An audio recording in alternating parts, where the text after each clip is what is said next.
We see it over and over with the number of cancer diagnoses or types that continue to be associated with obesity or obesity associated with the cancers. It's not about weight per se. It's that when we eat in such a way that is constantly driving insulin makes people fat, but insulin is also a growth factor for cancer. We have skinny people who have cancer, but by and large, they have some degree of glucose insulin dysregulation. We only have about 4 grams of glucose in our bloodstream at any one time, and yet many people are eating 100, 200 grams of carbohydrate at every meal, but we don't need that much. And insulin is also a signaling molecule. It tells cancer cells, hey, it's time to grow. The diets that I propose are ketogenic diets where we are adequately getting in nutrients. We have a lot of data with ketogenic diets augmenting therapy, especially in animal models. The larger medical community just doesn't understand ketogenic diets. I think that, again, we've been told for the last, 50 years that saturated fat is going to, kill your heart. Excess protein is going to kill your kidneys.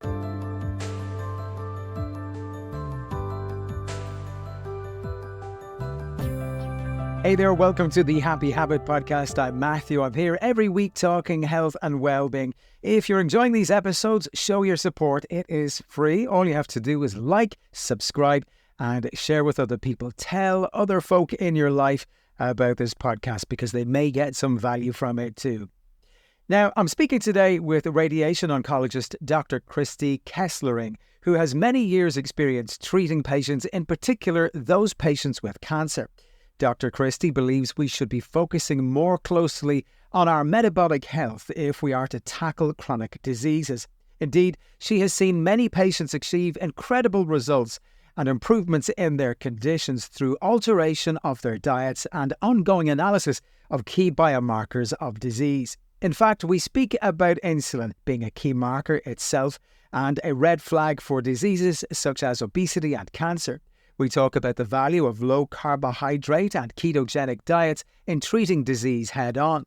We ask what role damaged mitochondria play in the development of disease. And Dr. Christy also lays out a series of biomarkers that patients should be monitoring on an ongoing basis. Plus, we discuss how modern diets fuel cancer growth in the body. I'm so really interested in the fact that we are eating our way to metabolic diseases like obesity and cancer. Now, you are a radiation oncologist. You have decades of experience of working with cancer patients and have real-world experience of how diet and its interaction with our metabolism can manifest as these diseases. Broadly speaking, to start with, before we get into the detail, do you think that in 2024, medicine still undervalues the role that diet and lifestyle play in making us sick? That is the understatement of the world. It is so sad that every day I hear from my clients that they're oncologists that they're working with that diet doesn't matter. Or in fact, don't do that. When we're trying to get them onto a real foods metabolic approach, they're being told don't do that. They're constantly being told don't lose weight, because there is some evidence in the oncology world that weight loss is associated with poor outcomes. But if you think about the average patient losing weight, that really is associated with a more end stage. It's not because they're losing weight because they cut out sugar. It's because they're losing weight because they are, not doing well with their cancer. They're in a cachectic, muscle wasting type mode. So I understand, maybe where the oncology team is concerned with weight loss because they don't understand the difference. And I will go back. Let me just preface that the diet that I'm talking about may or may not cause weight loss. In fact, I just got a message from one client who has been struggling to gain weight because she is so underweight. And she said, it's the first time I've been able to put on weight and put it on healthfully, right? We're putting on lean mass, not inflamed body fat. So I don't want it to cloud that a proper diet is a weight loss diet. But of course, many of our cancer patients are obese. So it works. It works both ways. I call it a weight balancing diet. More specifically, there seems to have been an explosion in obesity and in cancer in recent decades. Do you think that diet is one of the primary reasons we are seeing so many cases of both today? Absolutely. I think we see it over and over with the number of cancer diagnoses or types that continue to be associated with obesity, or obesity associated with the cancer. So it used to be, it was maybe just endometrial cancer or breast cancer, and all of a sudden it's 5 cancers, and then 10 cancers, and then 20 cancers are associated with obesity. And what I always try to get people to focus on is it's not about weight per se. It's that when we eat in such a way that is constantly driving insulin, our hormone that puts food away, storage for later, right? So diabetics have higher and higher and higher insulin levels until the point where their pancreas poops out, doesn't make any more insulin. And now we need to, in theory, treat them with insulin. But insulin makes people fat, but insulin is also a growth factor for cancer. We have skinny people who have cancer, but by and large, they have some degree of glucose insulin dysregulation. So they may still have high insulins, even though they personally don't have excess body fat. Or maybe they have just some small visceral belly fat, but we wouldn't look at them and think that they were overweight in any way. So I always come back to it's not about obesity per se, it's about insulin very commonly. I think there are other reasons for cancer. I think we know that we have a lot of toxic exposures in our environment now. We have a lot of poor circadian biology. No one's going outside. We're sitting at desks. We're in front of blue lights all day. We may have a night shift job. All of those can disrupt, our metabolism, which can ultimately lead to a cancer. It's interesting because I know you've said before that insulin is really a red flag because, as you said there, that you would have thin patients, but once you check their insulin, you notice that their insulin was abnormal, even if their glucose levels were normal.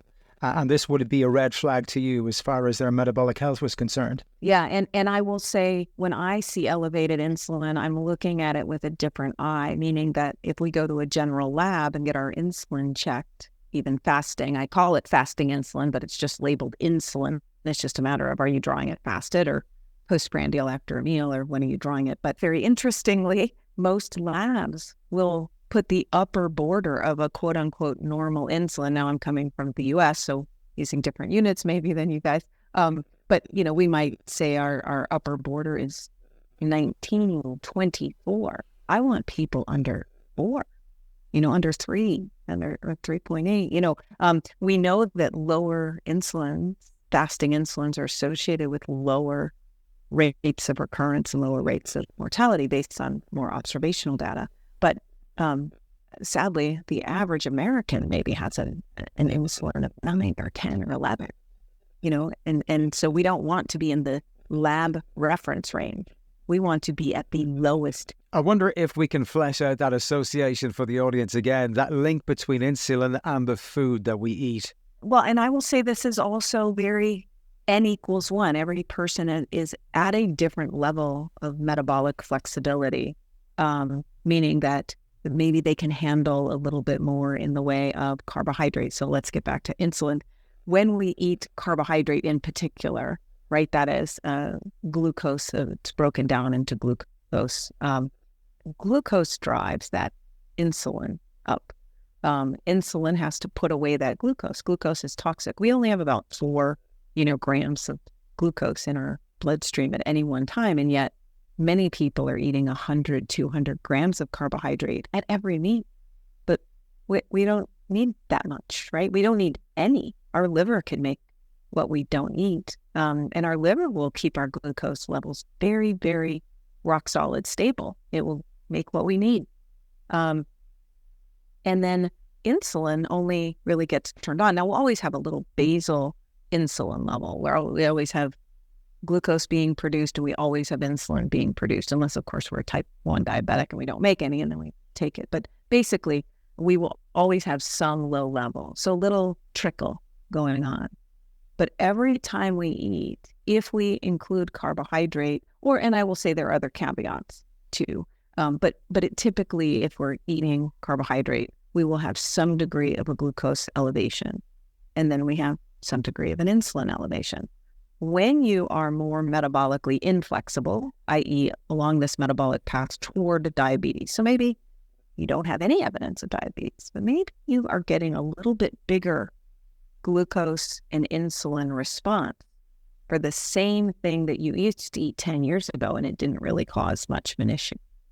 And then 20 years down the road, it's causing an even bigger swing. And maybe now we're closer to a pre-diabetic blood sugar insulin response. And in those folks, how might you know that you have pre-diabetes without even looking at a blood test? They very commonly will have those in-between meal issues. They get anxious, they get angry, hangry. People will call it hungry. They can't skip a meal. They need to eat it 2 to 4 hours, before their blood sugar crashes because their insulin is too high. Insulin is constantly putting away, and insulin or glucose will drop too low, and the brain is sensing that. And the glucose might be perfectly normal, but the brain is sensing that precipitous fall and says, oh my gosh, you've got to do something. We're going to bottom out. So anybody who has those in-between meal symptoms, they have some level of insulin dysregulation. And again, I talk about insulin as a growth factor for cancer. We know that cancer cells start to upregulate the number of insulin receptors they have, because the more insulin that binds, the more glucose that cell will get. And insulin is also a signaling molecule. It tells cancer cells, hey, it's time to grow. We've got all this fuel on board. We're ready. Let's do it. So it's kind of a 1-2 punch, but really interesting to bring this home. There was a study done that in mice, so not in people, but where half of the mice got a drug that knocked out their pancreas, so they didn't make insulin. Those mice were given just enough insulin to live, not enough insulin to keep their blood sugars regulated like we might recommend to a diabetic, but just enough insulin to live.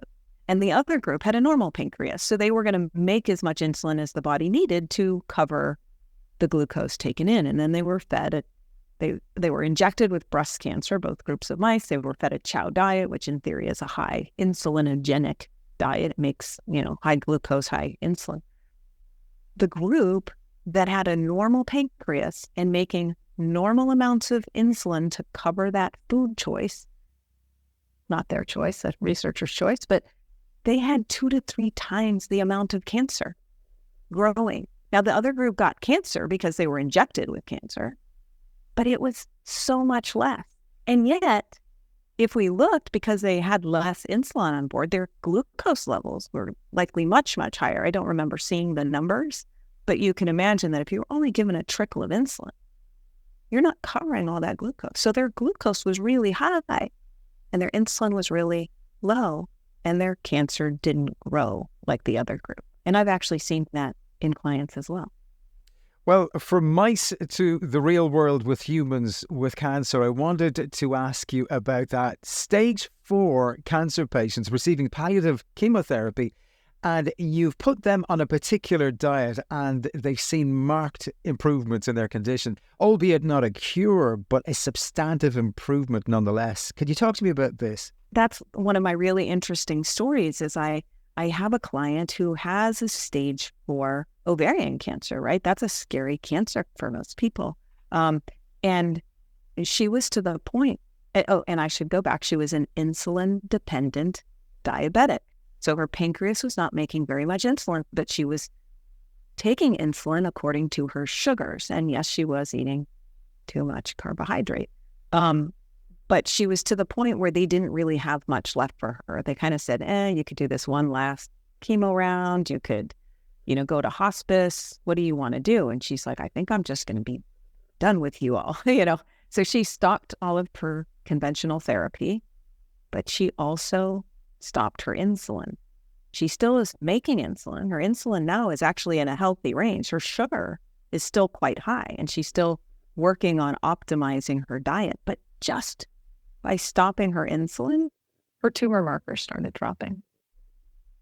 So she actually is getting healthier, well, quote unquote healthier, right? Her tumor markers are getting better. She feels great. And all she did was stop her insulin and started eating lower glycemic. We're still working on her but she hasn't done any conventional medicine, and yet she seems to be reversing her disease. Isn't that crazy? And I have lots of those, anecdotal stories of people, yes, getting chemotherapy, people who decided not to get chemotherapy. And again, I don't know that it's a panacea. It's not a cure. She still has cancer. But we could live with cancer if it wasn't doing anything, if it wasn't growing. Can we move to fasting mimicking diets? And I suppose the original fasting mimicking diet, that of the ketogenic diet, with a history of, now 100 years. What is happening in the body when we drastically reduce our carbohydrate intake in both patients and in non-patients? Well, the first thing that we do is we drop insulin. We don't need that much insulin, but we also tend to optimize a sister hormone to insulin, which is also a growth factor in cancer, which is called insulin-like growth factor 1. So IGF-1 and insulin both get optimized when we get rid of carbohydrate. We also turn on, let's go back to, we get ketone bodies, and the ketone bodies can have some additional signaling priorities. We think that within cancer, we talk about these hallmarks of cancer, these very special pieces that cancers have to have, like they have to be able to, evade immune surveillance. They have to have this indefinite growth rate, right? They just grow and grow and grow. They don't listen to their neighbors like saying, hey, we don't have space for you. They just keep growing. But there's some evidence that ketone bodies can actually impact all of these hallmarks of cancer, that we kind of flip switches. So we kind of call it epigenetics. The conventional world thinks cancer is about genetics. Those of us in the metabolic world think about it's epigenetic, meaning that, as we heal our cells, as we heal our mitochondria, as we have different signaling molecules, that we can actually turn off and turn on different genes, right, to help us heal. So there is some idea that just ketones in and of themselves may have benefit. I always say that we shouldn't necessarily chase the ketones. We should try to optimize our metabolic health, which, yes, the byproduct of that is that we make ketones, but it's really remarkable. And I'll say that not only just from maybe a cancer perspective, because I do see tumor markers fall, PSAs fall, CEAs fall, these numbers improve as we optimize diet, but there's other things that go along with that. And one of the things I think that most people will tell me is, I have more energy. My chemo brain is better. My joints are better. My sleep is better. Whatever it is that they've been dealing with and thinking it's just a part of growing older, they say that's gone now. So many people feel younger or healthier, even though they now have this diagnosis of cancer. But all these other things seem to have gotten better, and now they're actually out enjoying their life, which very well could continue to improve their cancer. We've been talking about one particular version of a fasting mimicking diet here, but there are other versions of fasting mimicking diets, including intermittent fasting and calorie restriction. Do these diets affect the body in similar ways, and do they affect cancer cells in the same way? There's a lot we don't know about metabolism and diets. What we do know is that there is some data that using a fasting mimicking diet that's not a ketogenic diet, so the diets that I propose are ketogenic diets where we are adequately getting in nutrients. So we're bringing in adequate amino acids, fatty acids, the micronutrients, vitamins, minerals, but we are in a ketogenic state. We're making ketones. Other diets, where if we're doing calorie restriction or intermittent fasting, and we can get back to intermittent fasting, but let's say calorie restriction or true fasting, we're just not eating. Well, that's great. It puts us into ketosis. But guess what? We're not bringing in the proper nutrients to run an efficient system. So I have seen people who have, been in deep ketosis because they are chronically under eating, and yet their cancer is growing because their normal immune cells can't operate. They're not in a repair mode, they're in a breakdown mode. So I think that we have to be very cautious. It's not just about ketones, it's about optimizing that operating system. Intermittent fasting may or may not create ketone.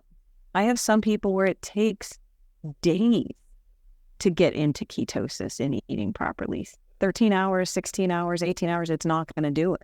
So again, eating in a ketogenic way. I get a little bit nervous when people eat one meal a day all the time. Again, it might be okay, but I'm always looking at labs to say, do I see evidence of malnutrition? Because I don't know. Can you digest and absorb all of that in one meal a day? And maybe you can.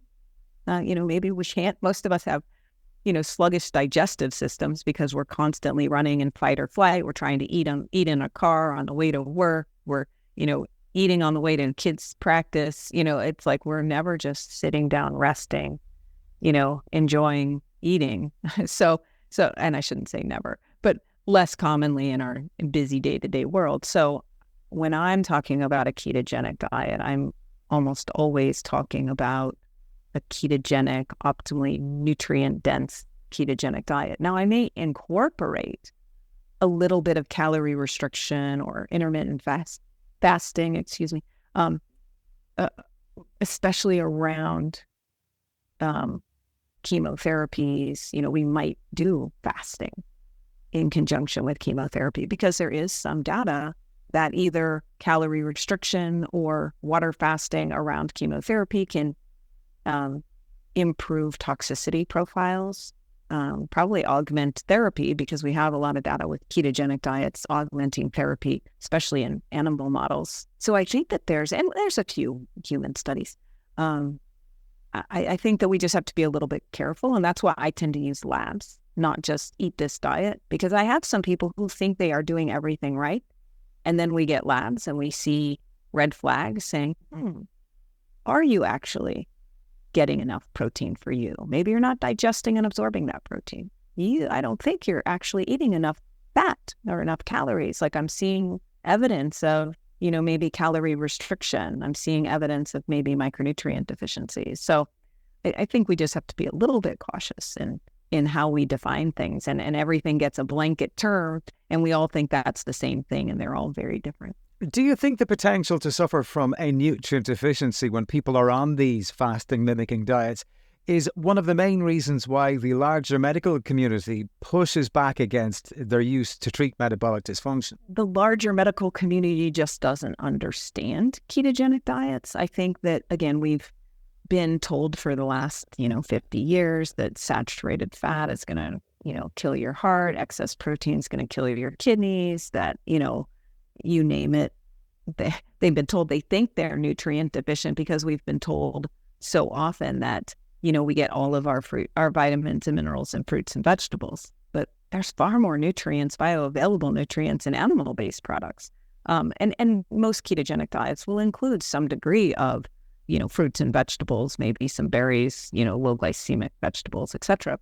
I think it's ignorance, not purposeful ignorance. I just think they're not aware, and then they're fed the same, misconceptions, and so they believe them. And I remember, I started following a ketogenic diet about 22 years ago, and in the beginning, I was one of those doctors, like, this is crazy, people shouldn't do this. And then I had so many people ask me about it, all my nurses, my staff. I'm like, I'm just going to read this Dr. Atkins book and understand it before I keep saying these things, because I'm not really aware. I'm just saying what everybody else says. And I read the book and I started to understand metabolism a little bit better. And I read some of the articles and I went, this is crazy. Like that stuff doesn't happen. And I have people who have kidney dysfunction, and we put them on a higher protein diet than what their nephrologist is recommending. And all of a sudden their kidneys seem to be getting better and better. Their creatinines are going down. And so, and there is data out there that, we can make those things better. The heart actually loves ketones, the heart muscle. Our brain loves ketones. There's more and more coming out. So I feel like there are some people out there in the conventional medical world, a growing body of those, folks in conventional. Again, I was there, but I did leave about 2.5 years ago. So even there, there was a growing body. I got a number of docs to really listen. And then, of course, I had those that didn't. Can we briefly revisit the subject of insulin, specifically regarding cancer cells with damaged mitochondria? Could you talk about why insulin is needed by these particular cancer cells for growth and how dietary intervention can stop this process? So the working theory, from our metabolic, team, so all of those that are doing great work in the research in metabolism and cancer show that, a number of things damage our mitochondria. Now, just to maybe some listeners aren't familiar with how mitochondria work, but basically we have fuel that gets burned. So we bring in glucose. Glucose gets converted via a number of biochemical pathways or interactions to pyruvate, and pyruvate gets shuttled into the mitochondria to make a bunch of ATP or energy. We can also shuttle in ketone bodies from our fats. So we can burn fat or we can burn sugar. And those ketone bodies go directly into that mitochondria for fuel. So we get lots of energy or ATP when we use our mitochondria to generate fuel. Now, sometimes in our healthy cells, we don't use mitochondria because we are doing a very glycolytic activity, like we are running a 100-meter sprint, and we need to, and we can feel that lactic acid burn in the muscles. That's when we're doing anaerobic activity. So we are no longer using those mitochondria for fuel, we're using that glucose. But in our healthy cell, we can't do that for very long because we kind of run out of the substrate and we have to take a breath or relax, flush that out and go back to burning glucose with our oxygen. Now, cancer cells have fewer and fewer and fewer and more damaged mitochondria. So again, we have many things that damage mitochondria. I will say that sugar burning in and of itself, going from glucose to pyruvate, are a lot of steps and create a lot of free radicals, and that can cause damage. Now, granted, those free radicals are also signaling molecules, so they're good, but we don't want them all the time. And we can run out of our own antioxidants trying to quiet them down. So we can have excess damage. But what we see is that the more aggressive the cancer is, so we often talk about grade of cancer, grade 1, grade 2, grade 3, which is different than stage. Stage is how advanced is the cancer, but grade is how fast are those cells dividing, how hungry are those cells. So grade 3s tend to have far, far fewer mitochondria than a grade 1. And in order to fuel that massive hunger, and they're not using their mitochondria, so they can't use the fat, the mitochondria isn't working the same way. So they have to bring in more glucose to fuel that anaerobic pathway. Now, despite the fact that we're breathing, we have oxygen in us, those cells can't use the oxygen to process their fuel because those mitochondria are not there. So they're using that anaerobic or glycolytic pathway, glucose to lactate. In order to fuel that, they have to increase the number of insulin receptors because insulin is the key to the door. And the more doors they have, the more keys they have, the more glucose they can bring in. So that is why those cancer cells upregulate their insulin to pull in more and more glucose to feed those hungry little cells that can no longer really use those mitochondria for any kind of fuel. It's a term that I've come across again and again when researching this particular subject. Can you explain for the audience who have not heard this term before, what the Warburg effect is? What the Warburg effect is that these cells, despite having oxygen available to them, choose not to use aerobic respiration, but instead use anaerobic respiration. And what it comes down to is, and Warburg called them granules, that they had abnormal granules, but we now have named them mitochondria. So their mitochondria, again, are not working the same way, and so they are resorting to this glycolytic pathway, and that is what is called the Warburg effect. Let's look at the research focusing on low-carb diets, because people keep asking me, what's the evidence of the benefit of these low-carbohydrate diets? I know you've given many examples of anecdotal evidence of the efficacy of a ketogenic therapeutic diet from your own work, but the research into low-carbohydrate diets for metabolic health while growing is still, in some respects, is in its infancy. How can we convince people that low-carbohydrate diets are effective when it comes to metabolic health? Well, number one, I will say that is, as much as quote unquote the body of evidence is growing, it still is extremely small. Now, how do you pay for a diet trial, right? It's so easy to have a patient walk into the office and inject them with a drug or give them a radiation treatment or, here, just take a pill every day. But you're asking somebody to radically change their way of living. Like, this is eating differently in every situation that you're in. For most people, it's very different. And so it's very hard to do these trials. So most of the trials done are very small trials, handfuls of patients, 15, 20, 25 patients, they're small, and there's not very many. But the ones that have been done are very dramatic. There was a small colon cancer trial, and to be honest, I don't even know if it finally got published, in an abstract form. There was a stage 4 colon cancer trial where half the people were, follow your regular diet, or probably were given the American Cancer Society guidelines, like here, eat this way. The others were put on a ketogenic diet, and they all got chemotherapy. They were stage 4 colon cancers, and there was, I want to say, a 60% response rate, meaning they had some form of improvement in their cancer in the ketogenic diet arm, and there was only 21%, I believe, in the other group. And if we looked at complete responders, it was 50% versus 0. So just that in and of itself is pretty powerful, despite the small size of the study, because those were dramatic differences. I did do a course for Dr. Westman's Adapt Your Life Academy, and in that course, I tried to pull in the science, and I included all of the references to the papers that I discussed, because it's more about telling a story. Because even if we think about mechanism, right, what we know is that, okay, insulin grows cancer, IGF-1 grows cancer. We know, based on the randomized trials that have been done in people, that a ketogenic diet, well, all diets really that remove bad food, processed fat, carb, sugar combinations, will lower glucose and insulin and IGF-1, but not to the degree that a ketogenic diet will. So the ketogenic diets always lower those markers way better. And the people that are following those ways of eating tend to say, oh, it's far easier to stay on that diet because I'm not hungry. All of a sudden, I'm not thinking about food 24/7. Whereas when you're doing a low-fat diet, or, maybe another Mediterranean American Cancer Society diet, you're not as full satiated, because you're not necessarily eating as much protein and fat to get you there.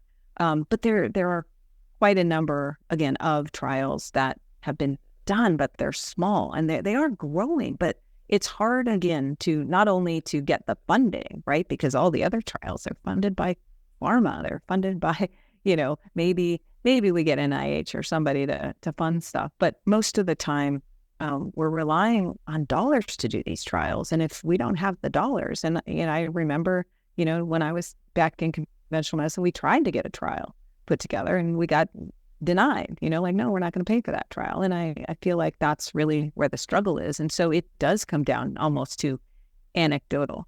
What I would love is trials. I'm already past it. I already am obviously a very firm believer that a ketogenic diet is paramount, really, to optimizing a patient's health.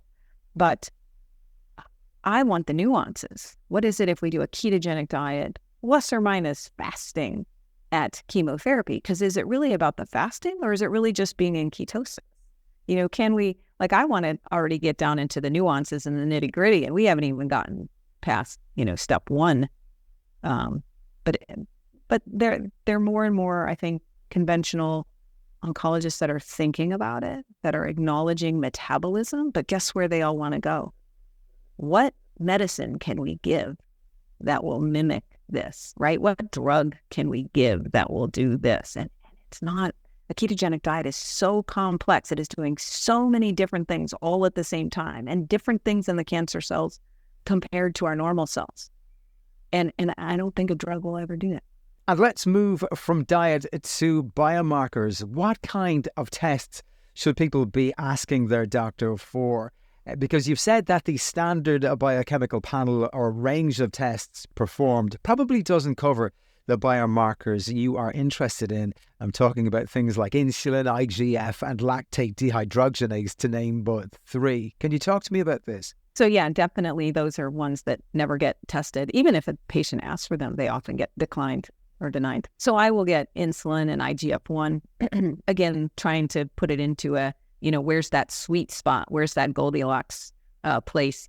LDH, lactate dehydrogenase, is an interesting one. And most conventional doctors don't see this either. Dr. Nasha Winder's great talking about it. She talks about her trifecta, or coined by one of her own clients, looking at CRP, or high sensitivity C-reactive protein, which is a general inflammation marker, ESR, erythrocyte sedimentation rate, which can also be a general inflammation marker, and LDH, lactate dehydrogenase. So we talked about the Warburg effect. That final step, when we convert pyruvate into lactate, requires the enzyme lactate dehydrogenase.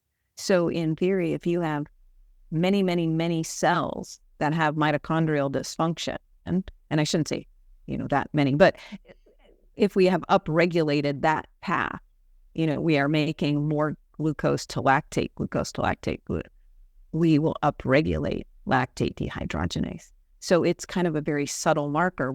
It still would be considered normal, in the conventional range many times, but when we're on the higher end of that range, we are likely, having evidence of, or it's giving us evidence of mitochondrial dysfunction. Now, if cells die, meaning they go through apoptosis, cell death, and they open up, they will release LDH.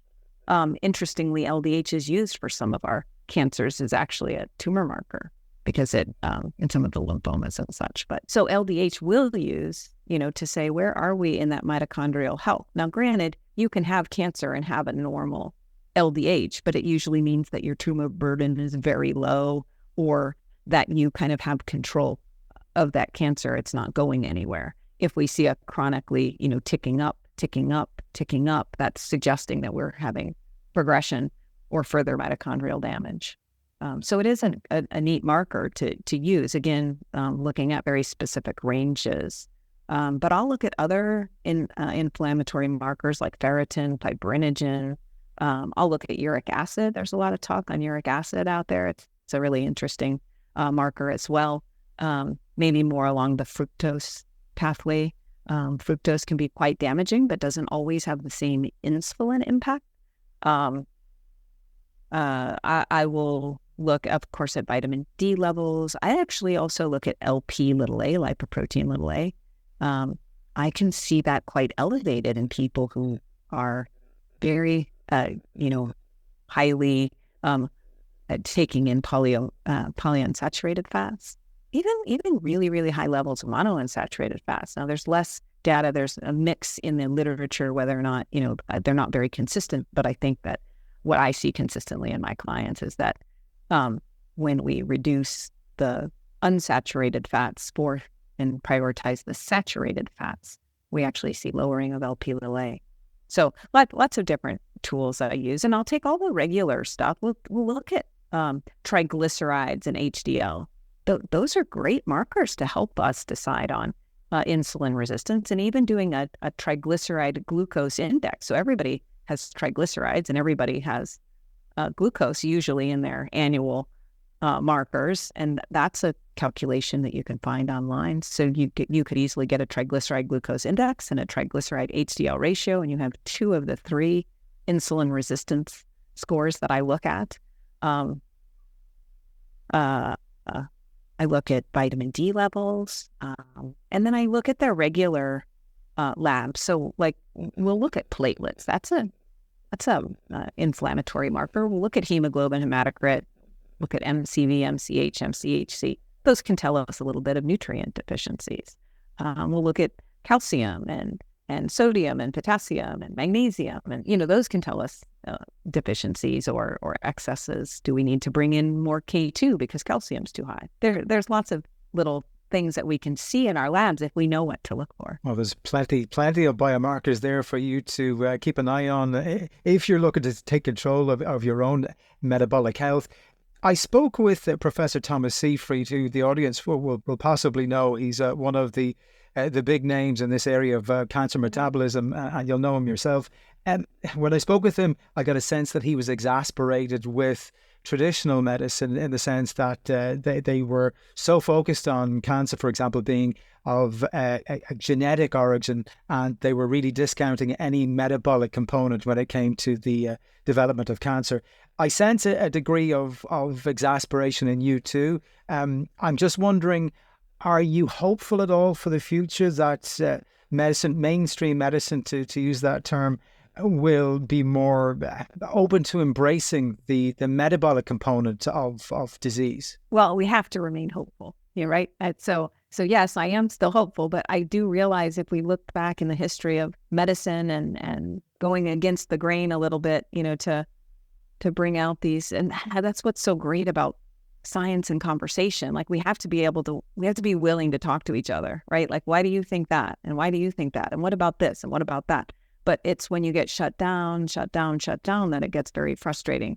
But the same things happened, right? We hear the stories about the hand washing story that took 40 years, for them to, and the doctor who said we should all wash our hands before we go into the operating room, I think he got put in an insane asylum. Like he was so crazy. Like, what are you talking about? So things do take a long time. I say it's like trying to turn a cruise liner around. Like it takes 3 days to have them. But in our world, that's years and decades. So I do see more and more of it, right? There are more and more metabolic health conferences. We're seeing it in every avenue of health, not just cancer, because this is so paramount to all of the health, right? It is diabetes, it's mental health, it's, autoimmune health, like you name it. There's a lot of stuff out there that are all boiled down to a lot of the same basic factors. So I think we're seeing the little, the bigger and,